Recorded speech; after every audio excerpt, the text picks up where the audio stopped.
Audio recording. All right, this is November podcast. Take one. Thank you, Rosie. Thank you. So, welcome to Historified. This month, Jamie, what are we talking about? We're talking about the Johnson house, which is ironic. Yes, it is, because it's November, election season, and we're spilling tea On Captain Johnson, who happened to be, he was in the House and he was in the Senate. of Texas. And we didn't plan it that way. It just happened. So we'll be talking about Captain Johnson, his wife Polly, all the interesting tidbits of Captain Johnson and perhaps what he was known for here in McKinney. He has a couple nicknames. He's quite a colorful character. Very colorful. And we'll talk about Bobby because it's also the month Veterans Day. And we can talk about Bobby Younger as well as Bobby's Room. Okay, so you mentioned Captain Johnson having a couple nicknames. What was one of the nicknames that he had that you remember? Well, I think most people remember it, and that is Rutabaga. That is an interesting name. Why did he have the name Rutabaga? So as we mentioned, Captain Johnson was in politics. He was a staunch Democrat, and he actually was very vocal on where he stood on policies and laws and just where he thought just all around, right, in politics. And when he talked about it, he turned red in the face. So he was known to raise his voice quite a bit here and there. Again, he was not shy. He was not shy at all where he stood. He also owned the Democrat newspaper here in town. Oh, yes. Yeah. So, which is called the Democrat. But he owned that for some time as well. And he passed the Homestead Act that we all know and love today. He's the one that wrote that and got that passed. And his other nickname, which really is not a very kind nickname, was Skillet Johnson. I mean, why did he have that name?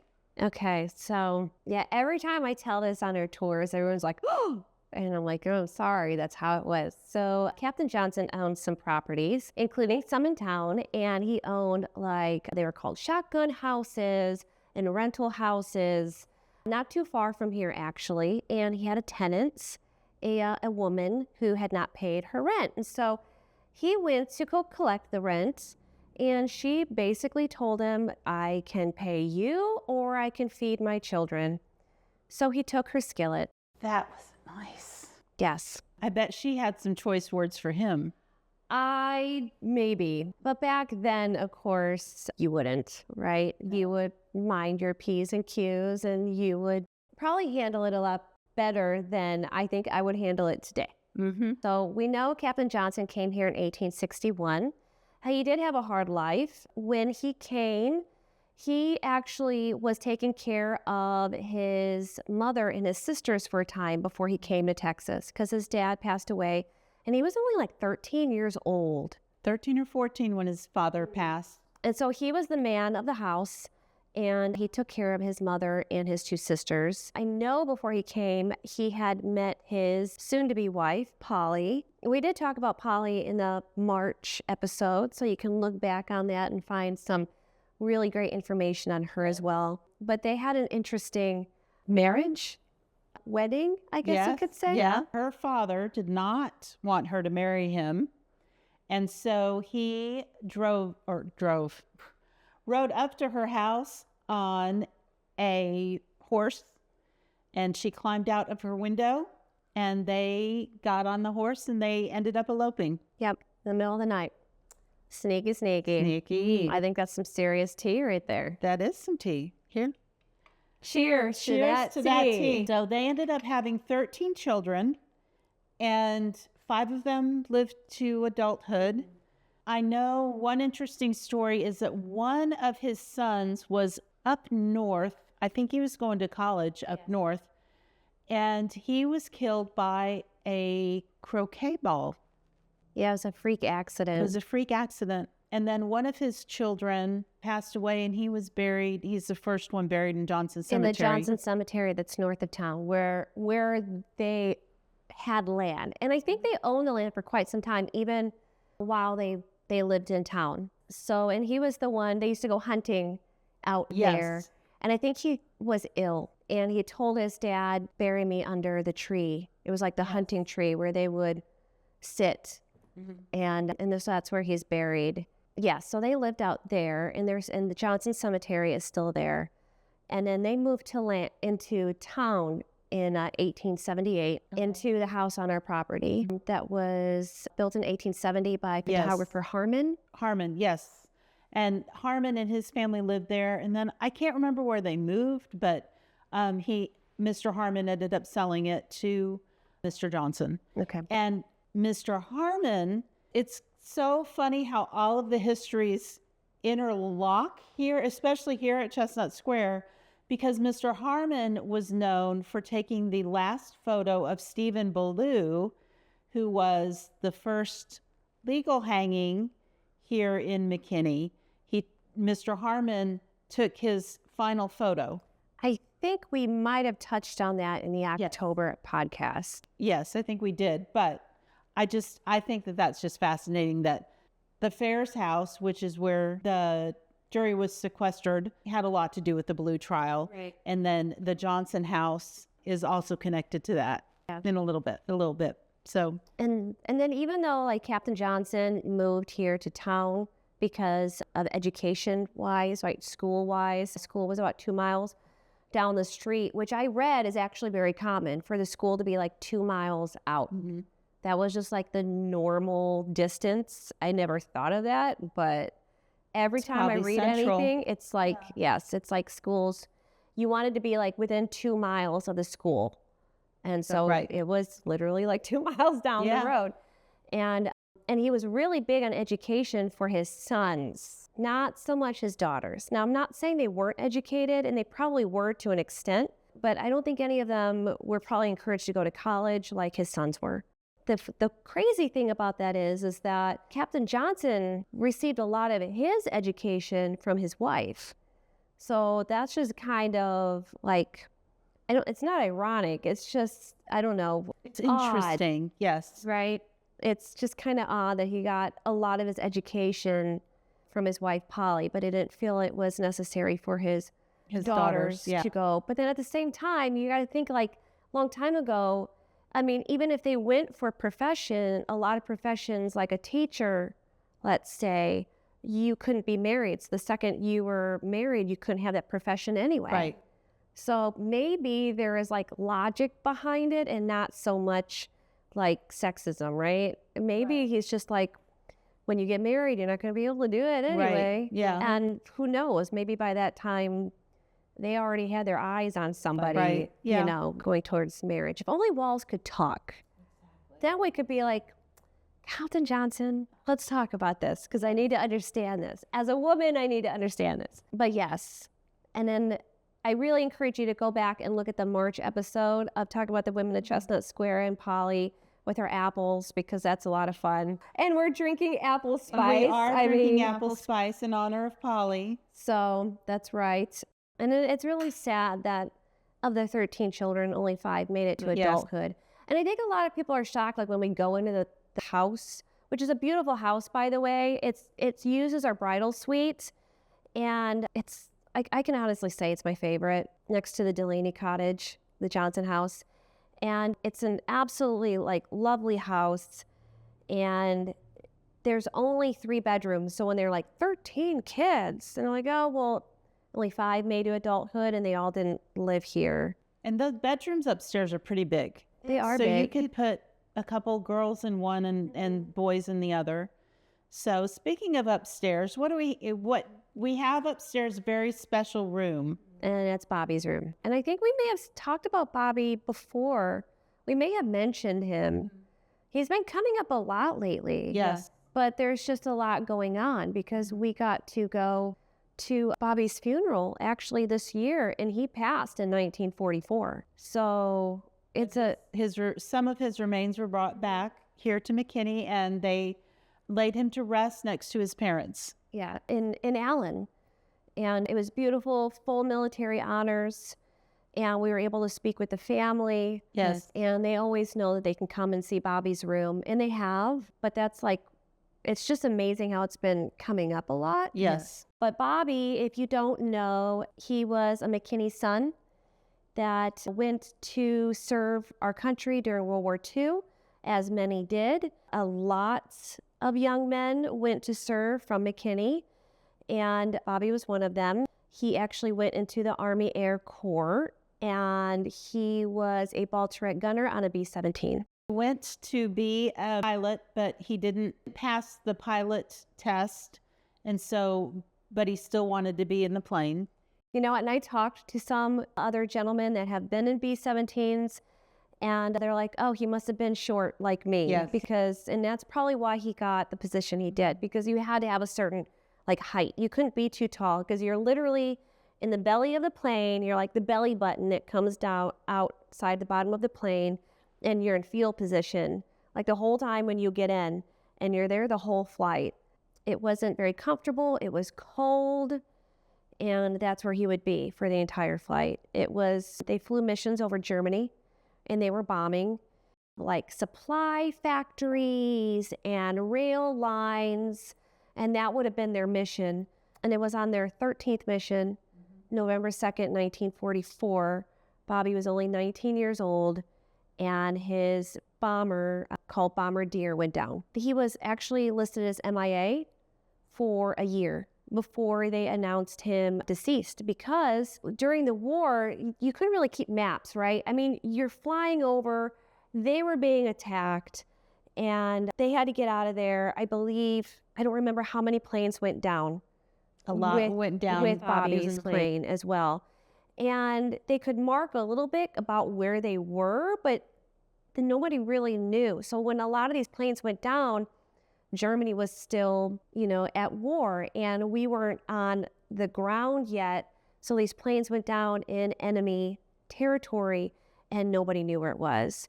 So Bombardier actually was not discovered until I believe it was 2014 by a farmer found the plane remains. So Bobby and the 5 passed in the plane, and 1 passed a year later. Only 3 survived from the crew. So they were missing, and the crew, the 3 that did survive, were taken as POWs.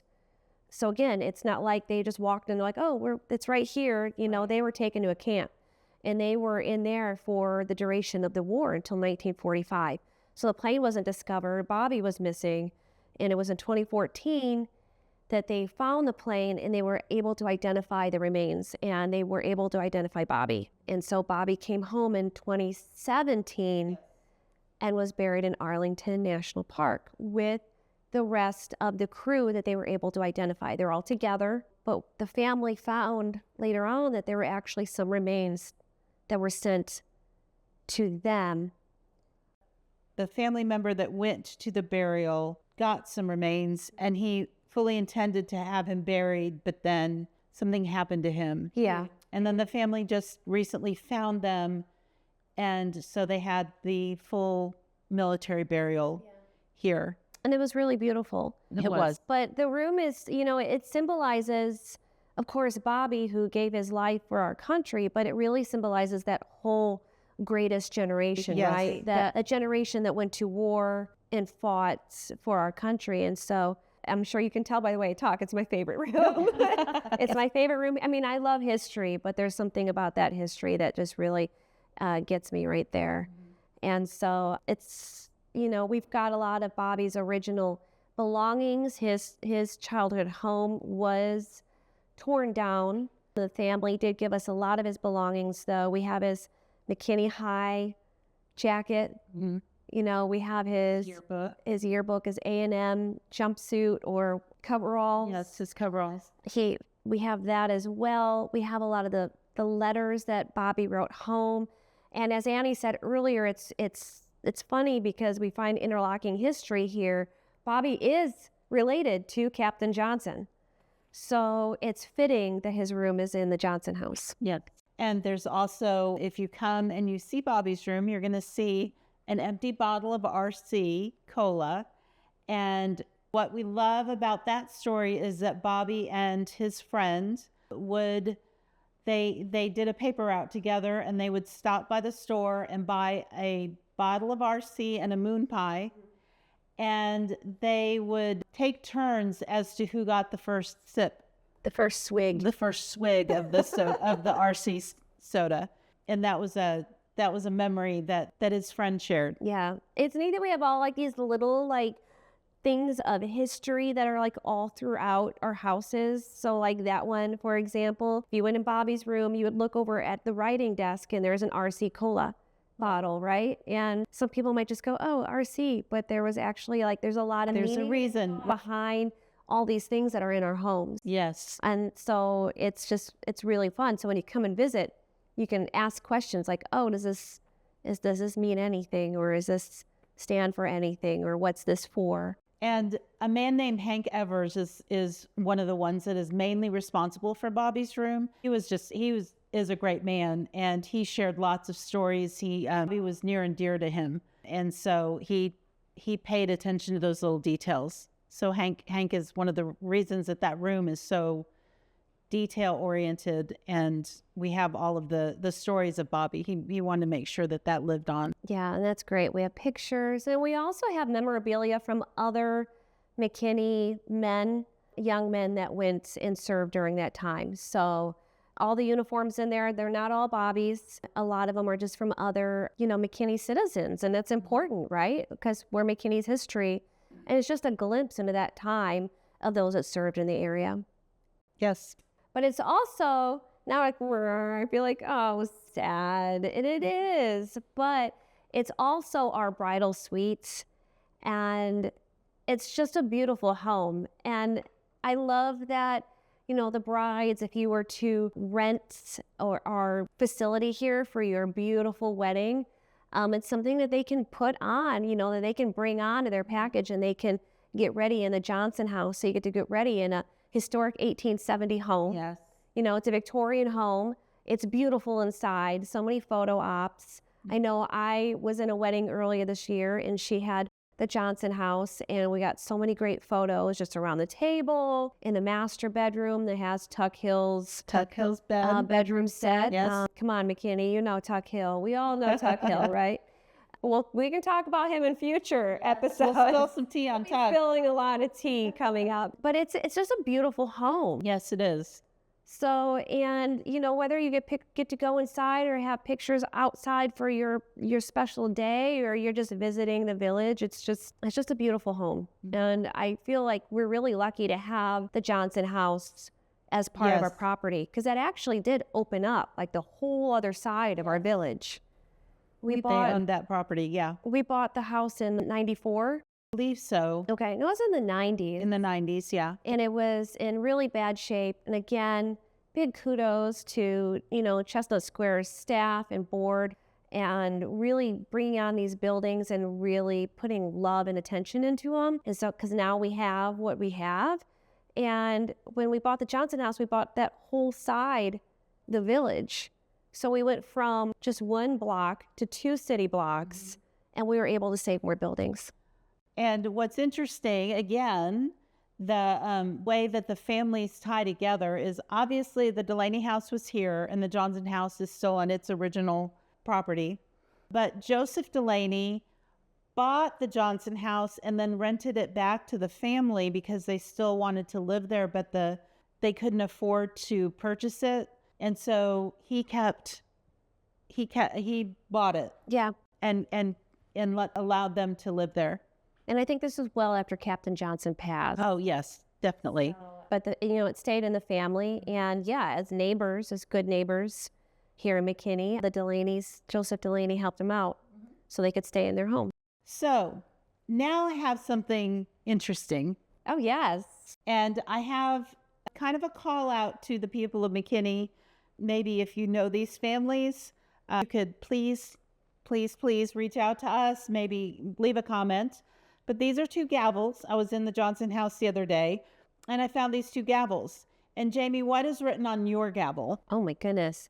It says, from the oak tree at Muncie Massacre, 1844. So there was a family that was massacred. There was an Indian raid, and they came through, and they were killed. And so someone took wood from the oak tree and made a gavel. Now, I don't know why they would make a gavel out of it. I don't know what the significance is of that. But then I found this gavel too.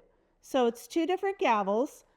And this one, on the head of the gavel, it says, to Carrie Ali Hart, George Brown, her uncle, of McKinney.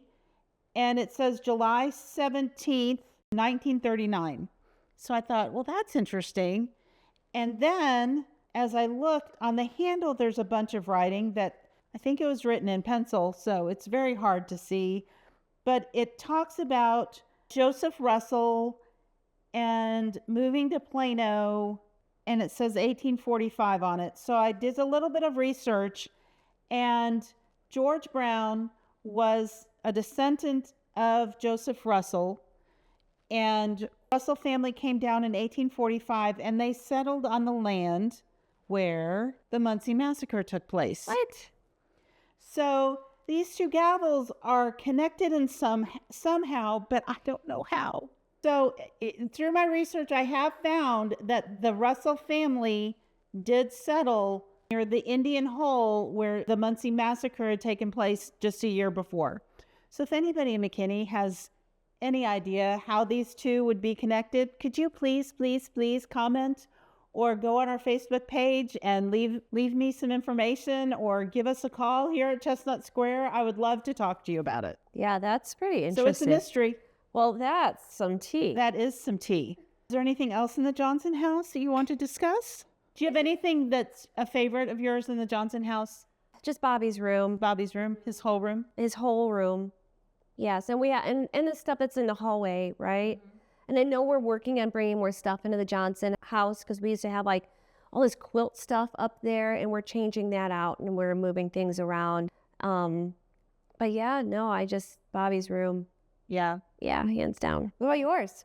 I think one of my favorite things that I can't wait to start researching more on is that Tuck Hill bed. It is from Tuck Hill's estates. The people from the guild did purchase that for the Johnson house when we bought it. And I'm interested in researching more about Tuck Hill. We do have his pictures. Yeah, we found him and his wife. Yes. So we found pictures of them. They're currently in our office staring at us every day. Judging us. Judging us. Going, when are you going to do this? The irony about that is, if you look at the Johnson house and you look at the Tuck Hill house, they look identical. Yeah, they're very similar. They are. Yeah. They're very similar. And I always notice that because, sometimes on our downtown trolley tours, we'll go by the Tuck Hill house. And so we'll talk history about that. But there's no denying that they look incredibly similar. Different colors, but is it the same house? I don't know. So thank you for joining us on this episode of Historified, all about the Johnson house and Bobby Younger.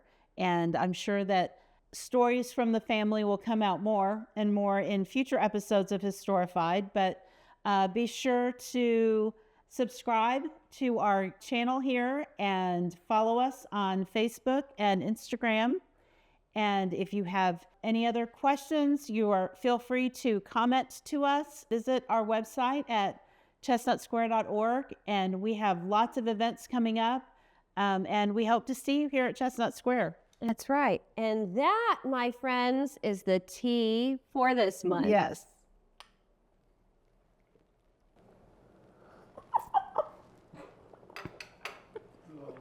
Is that good? Are we all right?